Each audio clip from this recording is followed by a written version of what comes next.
चलते हैं अपने भगवान के पास तीज मनाने के लिए भाई गौरा के पास। चूँकि आज तो तीज का त्यौहार था, तो आज तो तीज सब नहीं मनसी हैं, तो अच्छी बात है, अच्छी बात है। देखो ये तीज मनसना, ये तीज का व्रत रखना और भगवान शिव माँ पार्वती की पूजन करना, ये तो बहुत ही ज़्यादा श्रेष्ठ है। चूँकि देखो हम भगवान के परंपरा पर चलते, ये नियम हमने नहीं बनाए, ये नियम भगवान ने बनाए। तो चलते हैं अपने भगवान शिव माँ पार्वती की वंदना करते हैं। ओम कर्पूरे गौरम करुणावतारम संसारे सारम भुजगेन्द्रहारम सदा वसंतम हृदयारविंदे भवं भवानी शैतं नमामि भवं भवानी शैतं नमामि भवं भवानी शैतं नमामि। मैं भगवान शिव माँ पार्वती को प्रणाम करती हूँ। गणेश भगवान, कार्तिकेय, नंदी परिवार से तो भगवान शिव माँ जगदम्बा को बार बार स्तुति करती हूँ और प्रणाम करती हूँ। सबको कोट कोट धन्यवाद देती, पूरे ब्रह्मांड को कोट कोट धन्यवाद देती, भगवान को भी धन्यवाद देती हूँ, जो कि कहते हैं कि मेरे जीवन में इतना सुख लाने के लिए। क्योंकि हम वाणी से अपने से कहते हैं कि भगवान ने हमें इतने सुख दिए, तो भगवान ने सुख दिए। भगवान कहते हैं तू वाणी से इतना अच्छा बोलती है, जब भगवान को प्रणाम करती है, भगवान का मेरा आवाहन करती है, तो क्यों नहीं तेरे सारे कार्य पूर्ण करें हम।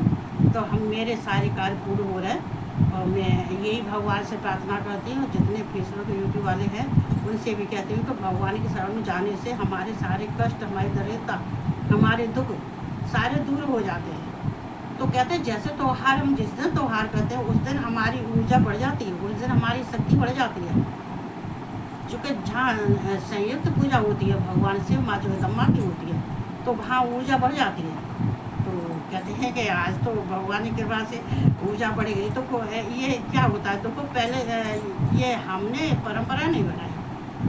और तो ये तप करना बुरी बात नहीं है। जो कहते हैं तप करके ही भगवान की प्राप्ति होती है। ये तो देखो शिव पुराण में तो कहते हैं, गीता में भी भगवान कहते हैं और शिव पुराण में भी भगवान शिव कहते हैं कि जो तप करता है, तप करने के बाद फिर मुझे प्राप्त करता है, तो मैं उसको फल देता हूँ। ऐसा बात नहीं है कि उसके तप का और मैं फल नहीं देता हूँ। कहते हैं जितना शरीर को तपाया जाता है, जितना मन को दृढ़ संकल्प बनाया जाता है, तो उतना ही हम आगे को बढ़ते हैं, भगवान की तरफ बढ़ते हैं। कहते हैं नीचे से ऊपर की तरफ बढ़ते हैं। तो यहाँ पार्वती ने क्या ये जो तीजों का त्यौहार था, तो ये तीजों का त्यौहार देखो वैसे शिव पुराण में लिखा है। शिव पुराण की मैं कह रही हूँ, चूँकि मैं इसको सुना चुकी हूँ पहले शिव पुराण में, इसको पहले मैं बता चुकी हूँ, सुना चुकी हूँ, जो है उमा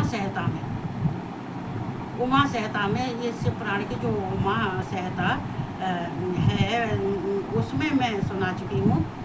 तो ये क्या है, तो वो माँ जगदम्बा माँ पार्वती हर एक देवता को कार्य करने के लिए और युग के हिसाब से वो बार बार जन्म लेती हैं, बार बार शरीर धारण करती हैं, बार बार शरीर धारण करती हैं। तो जब हम कहते कि हिमवान के जहाँ मैना के जहाँ पार्वती ने जन्म लिया था, तो जब लड़की कहते जब शादी के लिए योग्य हो जाती है, तो माता पिता को हर एक को की चिंता हो जाती है कि हमारी बेटी शादी की योग्य हो गई है, तो लड़का देखना उचित ही रहता है और होना चाहिए, समय से शादी होनी चाहिए। तो नारद ने कही थी कि तुम पार्वती की शादी अगर करना चाहो तो एक क्या कहते हैं, जो भगवान विष्णु हैं बहुत अच्छे हैं और ईश्वर तुल्य हैं, ईश्वर हैं वो तो, और भगवान विष्णु सब गुण संपन्न हैं, और तुम्हारी पार्वती के लिए भगवान विष्णु बहुत अच्छे रहेंगे। तो हम कहते हैं कि जब उसके कहते हैं हिमवान तैयार हो गए, बहुत खुश हो गए। जब वो बहुत ही ज़्यादा खुश हो गए तो कहने लगे कि अरे इससे अच्छा क्या है, मेरी बेटी को तो इतना अच्छा वर मिल रहा है और विष्णु जैसे सबके इष्ट देव हैं, जगत के पालनहार हैं, जगत का पालन करते हैं।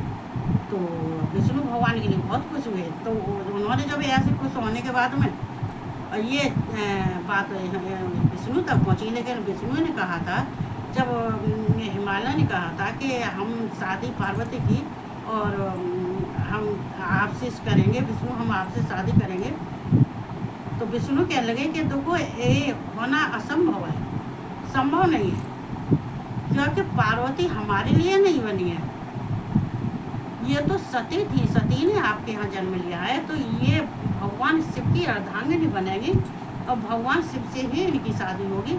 और आप मान ऐसे कैसे कह रहे हैं, ये मुझे नहीं लगता है। लेकिन हाँ, नारद थे, सब थे, प्रसन्न बहुत है थे, भगवान बहुत प्रसन्न है कि जब उनने ज़्यादा जिद करी तो भगवान विष्णु कह लगे ठीक है, अगर तुम्हारी ऐसी इच्छा है तो हिमालय से कह लगे जब तुम्हारी ऐसी इच्छा है तो हम तैयार हैं शादी के लिए। लेकिन ये शादी की बात भी होगी, सब कुछ हो गया, तैयार हो गए, रोका भी हो गया, लेकिन ये पार्वती को मालूम पड़ी थी। तो जब पार्वती को मालूम पड़ी तो पार्वती ने कही कि मैं विष्णु से शादी नहीं करूँगी, क्योंकि मेरे पति तो भगवान शिव हैं, महादेव हैं, जो ईश्वरों के ईश्वर हैं, वो तो जन्म जन्म से मेरे पति थे और जन्म जन्म मेरे पति होंगे। और उन्होंने मेरे देवता के कार्य के लिए सती से मेरा जन्म, सती के भस्म होने के बाद में पार्वती के रूप में मेरा जन्म हुआ है। पार्वती ने अपनी सखी से कहा, सखी से जब सखी ने देखा पार्वती को तो कहने लगी कि पार्वती आज तुम बहुत गुस्सा से में बैठी हो, कुछ अपने टेंशन में बैठी हुई हो, क्या बात है, इतनी चिंता वाली बात तुम्हारे अंदर कहाँ से आई, कौन सी बात है, क्या बात है। तब उन्होंने कहा कि देखो मेरी शादी और मेरे पिता ने विष्णु से रोका कर दिया है, लेकिन मेरी शादी तो भगवान शिव के साथ होगी, जो चूँकि वो ही मेरे पर हैं, वो जन्म जन्म थे, जन्म जन्म हैं, और मैं शादी शिव से ही करूँगी।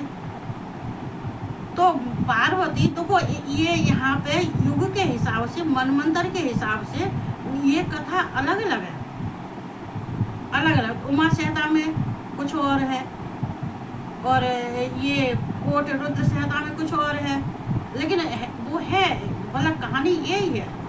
लेकिन ये तप के लिए जो जाना होता है वो थोड़ा सा कुछ अलग है।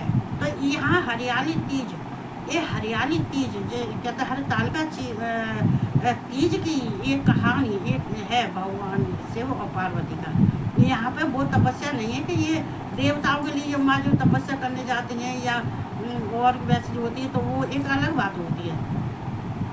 तो पार्वती जब क्या बहुत ही ज़्यादा दुखी हुई तो अपनी सखी से बोली कि सखी मैं अपने बिना माता पिता के आज्ञा के और मैं गुफा में जा रही हूँ और मैं तप करूँगी भगवान शिव का।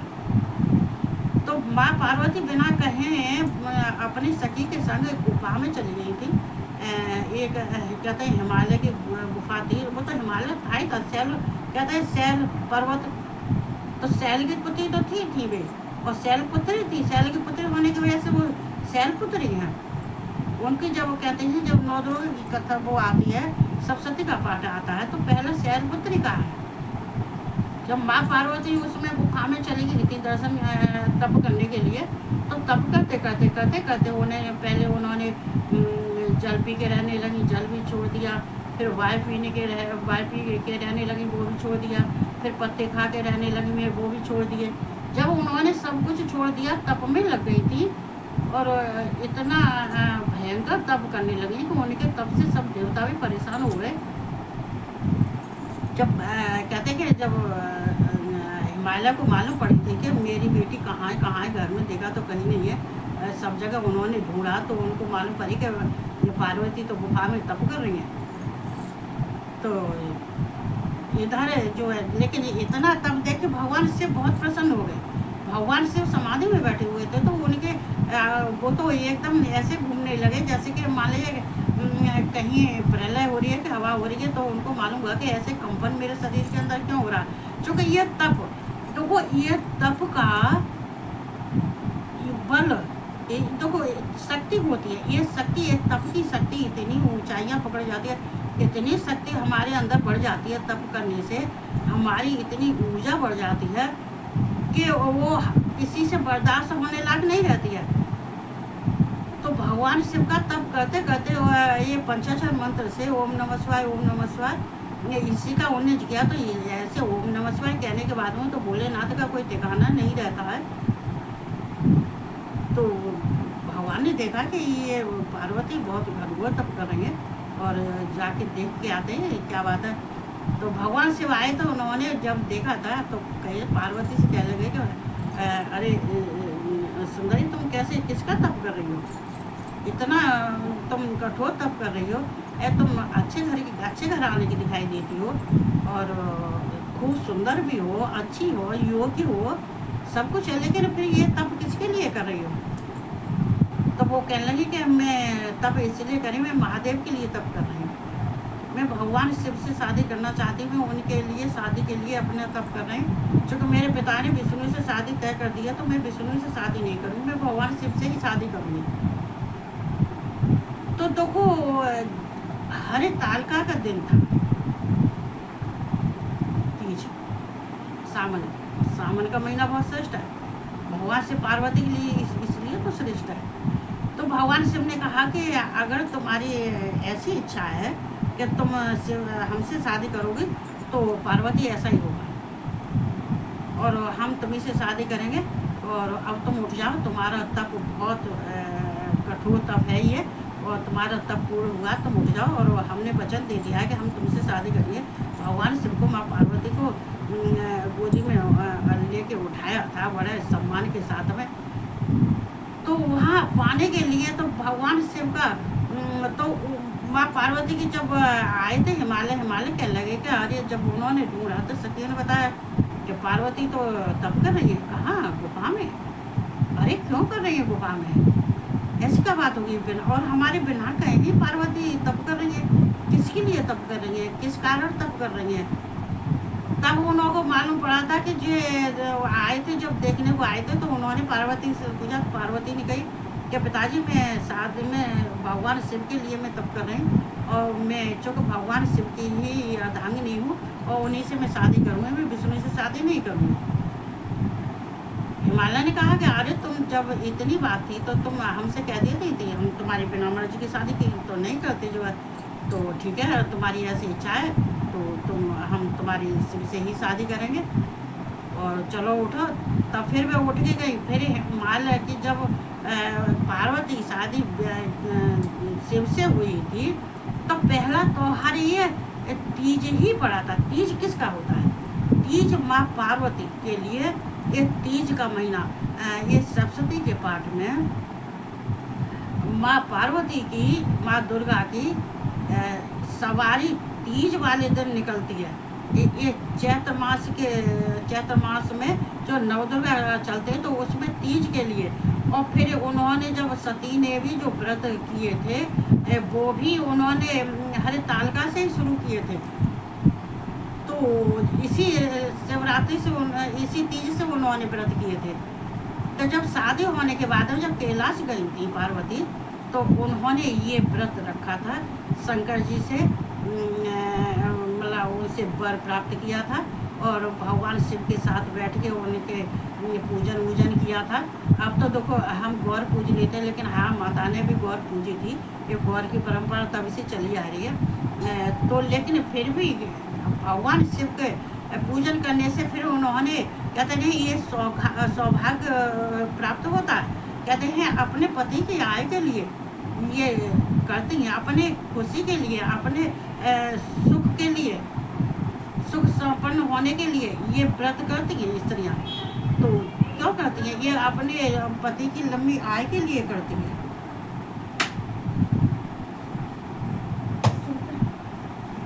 आय के लिए तो ये करती हैं, तो करना चाहिए। तो माँ पार्वती ने भगवान शिव से शादी के बाद में पहला त्योहार ये तीज का पड़ा था।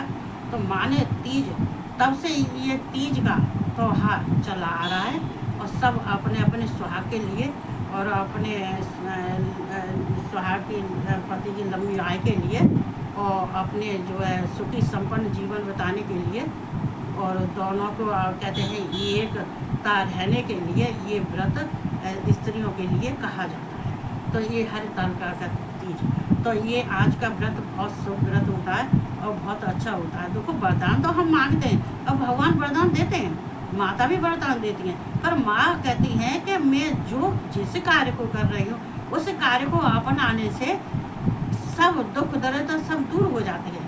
तो हमें इसलिए तो हम भगवान के और माँ जगदम्बा के हम उनके चरण चिन्हों पर चलते हैं, उनके पद पर चलते हैं। तो यहाँ तो ये हड़ताल का तीज। अच्छा, और परसों हमने छोड़ा था, जो हम लिंग का बता रहे थे, भगवान शिव के लिंग के जो हम 4 बताए थे, यजुर्वेद और ऋग्वेद और यजुर्वेद और सामवेद और अथर्ववेद। तो अथर्ववेद में भी भगवान ने तो अथर्ववेद ये लास्ट का अथर्ववेद है। तो भगवान शिव लिंग कहते हैं कि जब ब्रह्मा विष्णु दोनों ही भ्रमित हो गए थे, भ्रम में पड़ गए थे, तो भ्रम में पड़ने के कारण उनको बहुत परेशानी हो गई थी, लेकिन उन्होंने भगवान लिंग का उनको ज्ञान नहीं हुआ कि ये लिंग कहाँ से आया है, ये लिंग कैसे हुआ है, ये लिंग कहाँ तक जाता है, ये लिंग का कार्य क्या है, ये लिंग भगवान शिवलिंग में कैसे समाये हैं। तो देखो यहाँ भगवान शिव ने वेदों को खड़ा किया था, 4 वेदों को खड़ा किया था उनको समझाने के लिए। अथर्ववेद में जो बाद का अथर्ववेद है, इसको हम कहते हैं तुरीय। ये तुरीय क्यों कहते हैं? चूँकि ये जो 3 होते नहीं है, ब्रह्मा विष्णु और रुद्र, ये अथर्ववेद में आके भगवान शिव, अथर्ववेद कहते हैं, वेदों कहते हैं जो अथर्व है वो भगवान शिव का है। जो चौथा वेद जो कहता है, भगवान शिव को कहता है कि ये वेद भी भगवान के ही हैं, ये वेद भी भगवान के बनाए हुए हैं। तो ये तुरीय वेद और कहते हैं अवध्वा जो होता है, अवध्वा और तुरीय, तो ये भगवान शिव में ही आधारित है, भगवान शिव से ही उत्पन्न होते हैं, ये भगवान शिव से ही निर्धारित होते हैं। क्यों होते हैं कि ये तुरीय, अब तो वो मैं सीधा समझाती हूँ। इसका मतलब क्या? अथर्ववेद ये कहते हैं पंच ब्रह्मों में ये कौन है? ये तत्पुरुष और ईशान। पंच ब्रह्मों में कौन है? ये तत्पुरुष और ईशान। तो ये तत्पुरुष ईशान जो है अथर्ववेद, ये दोनों ही भगवान के हैं। और इस अथर्ववेद से जब ये 5 जो भगवान के जो 5 शरीर हैं, 5 देह हैं, से पुराण में देह दिए, जो 5 शरीर हैं, 5 जो उन्होंने अंगों को धारण किया है, 5 अंग धारण किए हैं, ये सकल धारण ही निष्कल में जाके ये शिवलिंग से ही उत्पन्न होते हैं। ये लिंग प्रणव में ही ये समाहित हो जाते हैं। तो तुरीय, तो ये तुरीय, इसको तुरीय कहते हैं और इसको अवध्वा कहते हैं। ये अवध्वा और तुरीय ये भगवान से ही निर्धारित है, भगवान शिव से ही। कहते हैं पंच ब्रह्मों में भगवान शिव ही ये 4 वेदों के जो धारण करते, जो 4 वेदों में जो व्याप्त है, ये भगवान शिव ही है। ये लिंग ही, ये ही लिंग है। अब देखो मैं कारण समझाती हूँ तुम्हें। जैसे कि आत्म तत्व, भगवान शिव ने इसे अवध्वा के ये 3 बताए, तुरीय और अवध्वा, वैसे एक ही बात है। ये भगवान शिव ही है, ये भगवान शिव के ही है।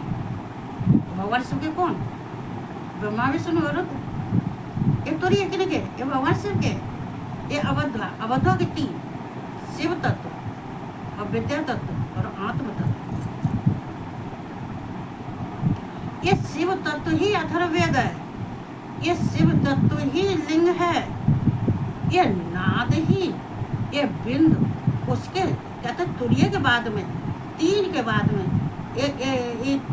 त्रिगुणात्म के बाद में जो त्रिगुण है, जो त्रिगुणी है, उनके बाद में ये हैं, कौन है? ये ब्रह्मा विष्णु और रुद्र। और तीसरा कौन है? चौथा कौन है? बिंदु, अर्धमात्रा। और पांचवा कौन सा? नाद। नाद कौन है? ये पूरा संयुक्त मिला के, ये सारा सब कुछ मिला के भगवान शिव सकल रूप धारण करके और इनका निरूपण करते हैं, इनको अपने में धारण करते हैं और अपने से ही इनको उत्पन्न करते हैं। और ये ही शिवलिंग से उत्पन्न होते हैं। क्योंकि ये जब वेद भी उनको समझा के थक गए थे तो वेद भी चले गए थे, क्योंकि वेदों से भी वो नहीं समझे थे। तब भगवान शिव यहाँ पे कह रहे हैं जो शिव तत्व है वो मैं ही हूँ, वो लिंग ही है, वो लिंग ही शिव है, वो ही तत्व है जो तत्व से जान लेता है, जो भगवान शिव को तत्व से जान लेता है। और जब उनको उनके अंगों से जान लेता है, जो शरीर ये 5 जो अंग सकल रूप में धारण करके तब भगवान ने शिवलिंग की कहते हैं लिंग की उन्होंने जाका उनको बताया है, लिंग के बारे में उनको समझाया है कि लिंग तत्व का क्या है, 5 सकल रूप से धारण करके। तो ये लिंग ये कहाँ से, ये 5 जो स्वरूप उनके देह है वो कहाँ से निकली? लिंग से। तो भगवान शिव यहाँ कह रहे हैं जो शिव तत्व है वो ही लिंग है, ये शिव ही लिंग है, शिव ही लिंग है और लिंग ही प्रणव है। ये वाच और वाचन ये लिंग ही प्रणव है। ये विद्या तत्व, ये विद्या क्या है? ये विष्णु, ये विद्या तत्व विष्णु। तो ये और जो विद्या तत्व विष्णु है और आत्म तत्व कौन है? ब्रह्मा। अब मैं आगे बताती हूँ, फिर आगे बहुत सरल हिसाब से समझाती हूँ, क्योंकि लिंग का समझना बहुत मुश्किल होता है। आदमी की कितनी जिंदगियां चली जाती हैं लेकिन लिंग के बारे में समझ में नहीं आती है। ये थोड़ा सा हम लोगों के लिए, इसलिए कि हम अज्ञानी होते हैं, तो अज्ञानियों के लिए थोड़ा बहुत लिंग में हमें जानना बहुत जरूरी हो जाता है। तो यहाँ पे अब ऋग्वेद कहने लगे, ऋग्वेद कौन? ये ब्रह्मा, ये आत्म तत्व, ये आत्म तत्व कौन है? ब्रह्मा। जीवात्मा, आत्म तत्व जीवात्मा, जीवात्मा कौन? ब्रह्मा। जो ब्रह्मा जीवात्मा है, मतलब ब्रह्मा का रूप है। क्या ब्रह्मा संसार में वो बता रहे हैं, वो मतलब जो वेदों के अनुसार वो आपसे ही बातें कर रहे हैं कि ये ब्रह्मा भगवान शिव ने ही उन्हें ज्ञान दिया है कि ब्रह्मा तुम जो आत्म तत्व हो, तुम सृष्टि के रचयिता हो, हमने तुम्हें उत्पन्न किया सृष्टि का कार्यभार संभालने के लिए। सृष्टि में जो आत्मा जीवात्मा, देखो कल इसमें आया था, गीता में आया था, जो जीवात्मा ब्रह्मा, जो कहते हैं कि ब्रह्मा 1000 वर्ष उनके जो दिन का होता है, 1000 वर्ष उनका रात का होता है, और उनसे ही संसार उत्पन्न होता है और उन्हीं में विलय हो जा चुके, रात में उत्पन्न होता है और दिन में उत्पन्न होता है, रात में विलय हो जाता है, लय हो जाता है, उसका लय होना। तो ये ही ब्रह्मा का, ये जीवात्मा को जो कि अपने सूक्ष्म शरीर से इस संसार जगत को जन्म देते, उत्पन्न करते अपने शरीर से। जीवात चराचर जगत की सृष्टि की रचना करते हैं, इसलिए इनको आत्म तत्व कहते हैं। जो कि आत्माओं को, जीवात्मा किसको उत्पन्न करते हैं? जीवों को, मनुष्यों को, भूतों को।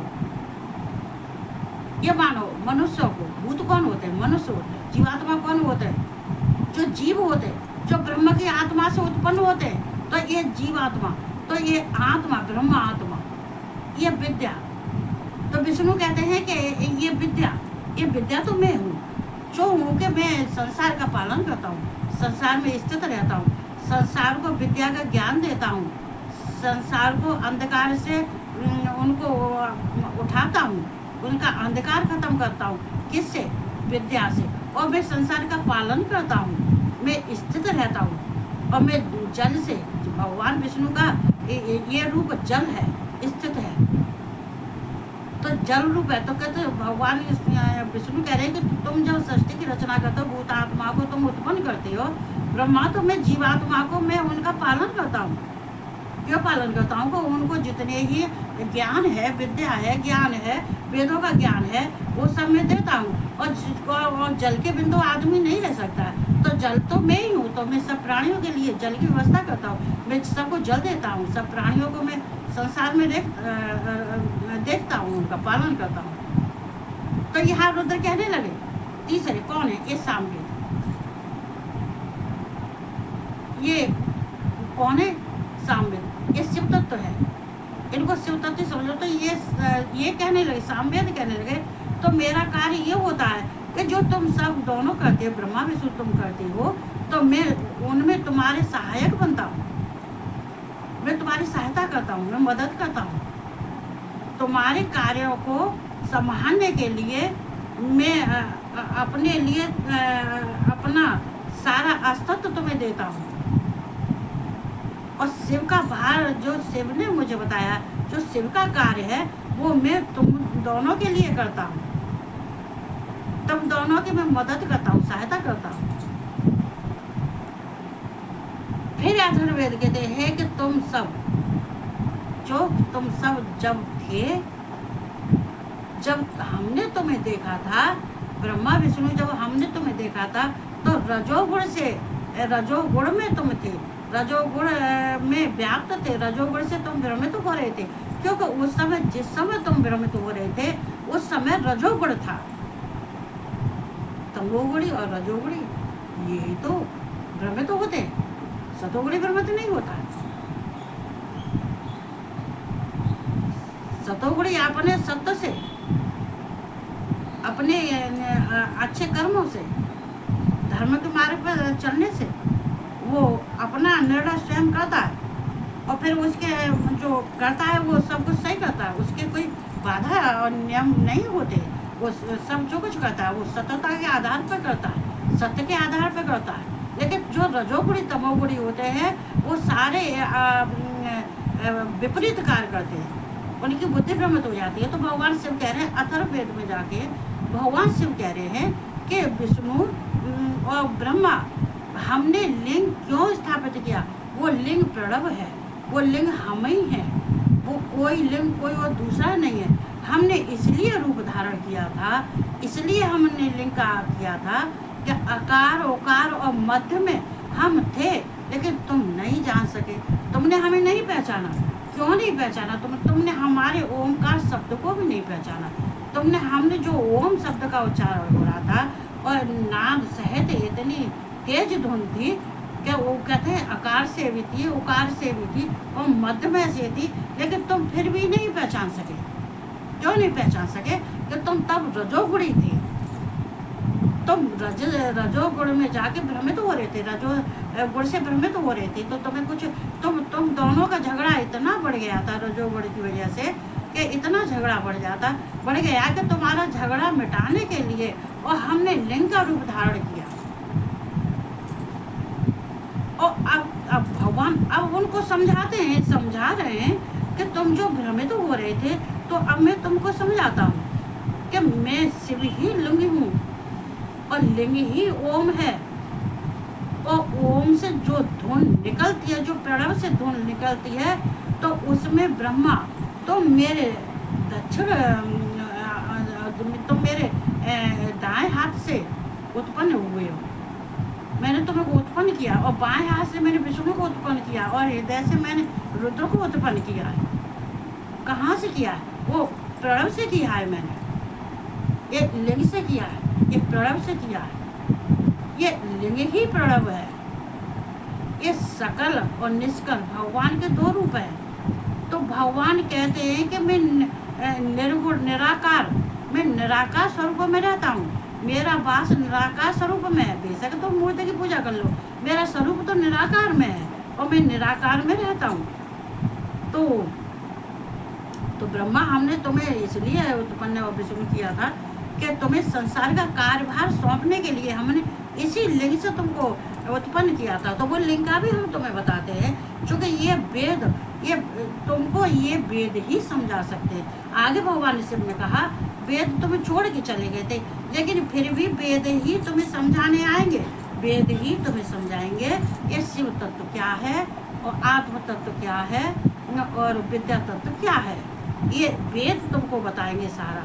ये कहते हैं ये वेद किस लिए, ये वेद इसलिए कहते हैं कि वेदों से तुमको ज्ञान हो जाए, तो वेदों से ज्ञान की प्राप्ति हो, क्योंकि वेद मैंने ही पैदा किए हैं और तुम सबके लिए किए हैं। तो यहाँ भगवान शिव इनको बता रहे हैं कि ये लिंग का अर्थ क्या है।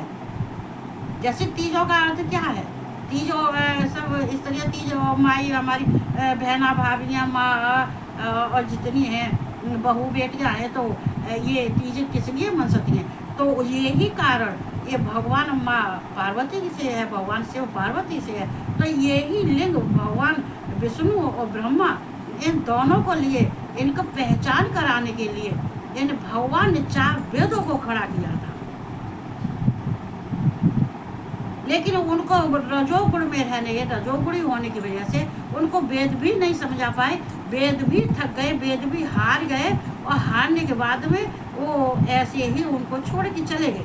तब भगवान शिव ने अथर्ववेद में आके फिर उनको वेदों को हटाया, तब उनको समझाया कि ये लिंग का यही होता है कि आकार में ब्रह्मा और ओकार में विष्णु और मकार में रुद्र और अर्ध मात्रा में ऊपर पूरब की तरफ कौन है, ये बिंदु माँ पार्वती शक्ति स्वरूपा, और ये नाद है, ये 5 मेरे मुख हैं, 10 मेरे हाथ हैं। भगवान शिव कह रहे हैं 5 मुख हैं और 10 मेरे हाथ हैं। तो तुम्हें समझाने के लिए मैंने सकल रूप धारण किया।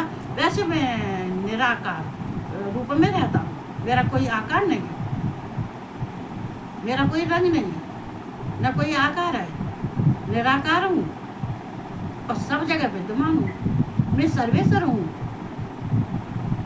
मैं सर्वात्मा हूँ और मैं अविनाशी हूँ और अद्वितीय हूँ, और मैं सबका ईश्वरों का भी ईश्वर हूँ, और तुम्हारा भी मैं पिता हूँ, मैं जनक हूँ। तो ब्रह्मा विष्णु से कह रहे मैं तुम्हारा भी जनक हूँ। वो हकीकत में हम सबके जनक हैं, सब देवताओं के जनक हैं, सब लोगों के जनक हैं। वो पिता है, जनक है, माँ जगदम्बा माँ पार्वती है। उन्हीं की परंपरा पे हम चल रहे हैं, उन्हीं का ज्ञान लेके चल रहे हैं। तो हमें अच्छे से समझना चाहिए कि लिंग की परिभाषा चूँकि ये शिव पुराण जो बना हुआ है, जो शिव ग्रंथ है, वो हमें ज्ञान देने के लिए है। हमें भविष्य में अपने आगे बढ़ने के लिए हमें क्या करना चाहिए, हमें कैसे रहना चाहिए, तो हमें भगवान शिव बताते हैं कि तुम्हें मोक्ष कैसे प्राप्त होगा। तो यहाँ ब्रह्म है, तो ये लोक, ये कहते हैं शिव, कहते हैं लोक सोम लोक, भगवान शिव का सोम लोक है, चूँकि वो ऐसा लोक है जहाँ से जाने के बाद में फिर इंसान लौटता नहीं है। वो सबसे ऊपर भगवान शिव का लोक है, जहाँ पे भगवान शिव माँ जगदम्बा माँ पार्वती विराजमान रहते हैं। तो मैं इतना ही समझाऊंगी, क्योंकि मैं गीता भी सुनाऊंगी। मेरे बच्चे पे एक तो पड़ोसी की माँ ने मार दिया, चूँकि ये बच्चा बहुत समझदार बच्चे हैं मेरे, तो एक मेरा नाती और एक बच्चे तो सभी समझदार होते, पर इसको वो कह रही नानी तुम बहुत अच्छा सुनाती हो और मैं आज तुम्हारा सुनूंगा। तो कह रहा नानी मैं आज भी सुनूंगा, पैर छुएगा मेरे और उसके अपनी मम्मी के भी पैर छुएगा, लेकिन बहुत तरस आता है। लेकिन क्या करूँ, बीच में बच्चे हैं खुरापातबाजी करने लगे थे, झाड़ू मार के कीड़े मारने लगा, बेर बेट कर दिया, नानी बहुत अच्छा सुना रही हो, नानी तुम बहुत अच्छा। तो अब बच्चों का तरस आ जाता है मुझे, तो उसमें एक थप्पड़ पड़ गया। तो मैं अब बस इतना ही सुनाऊंगी। सब भगवान की शरण में रहना चाहिए। गृहस्थी भी देखते हैं, हम सारा कुछ देखते हैं, संतानों को भी देखते हैं। जिस संतान को हमने पैदा किया है, जिस अपने अंग से जो संतानों को उत्पन्न किया है, पैदा किया है, जन्म दिया है, तो हम संतानों को कैसे रोक सकते हैं, संतानों को हम कैसे छोड़ सकते हैं। अगर कोई लोग कहते हैं अपने संतान चलो खराब निकल जाती है, अच्छी भी होती है, खराब भी होती है, अच्छों को भी रखती है माँ और खराबों को भी रखती है, क्योंकि संतान किसी पर नहीं छोड़ेगी। आज हम भगवान शिव से कहें, आज भगवान शिव कहें कि इतना अत्याचार हो रहा है संसार में, इतना अपराध हो रहा है कि रिश्ते खत्म हो रहे हैं। ये कहते हैं अपने खून के रिश्ते भी गंदे हो रहे हैं। तो क्या भगवान भोलेनाथ माता पिता ने क्या संसार छोड़ दिया, संसार के प्राणी छोड़ दिए। तो ये कहना सरल है पर छोड़ना बहुत कठिन है। तो हमें सबके तरफ हमें एक समान समझना चाहिए। अच्छा है तो अपने लिए, खराब है तो अपने लिए, लेकिन हमारे लिए सब समान। चूँकि देखो जो अधिकार भगवान का है वो अधिकार हम नहीं लेना चाहते। हम जिस अधिकार में हमें भगवान ने हमें जो अधिकार दिया, हमें उस अधिकार उस सीमा के अंदर, दायरे के अंदर रहना चाहिए, और तभी अच्छा होता है, और तभी भगवान खुश होते हैं, संसार भी खुश होता है। तो बस इतना कहते ही सब अच्छे से रहो, बढ़िया से रहो, प्यार से रहो, तो भगवान की शरण में रहना चाहिए। और सबको राधे राधे। अब मैं गीता सुना रही हूँ, यूट्यूब पर चल रही, और सबको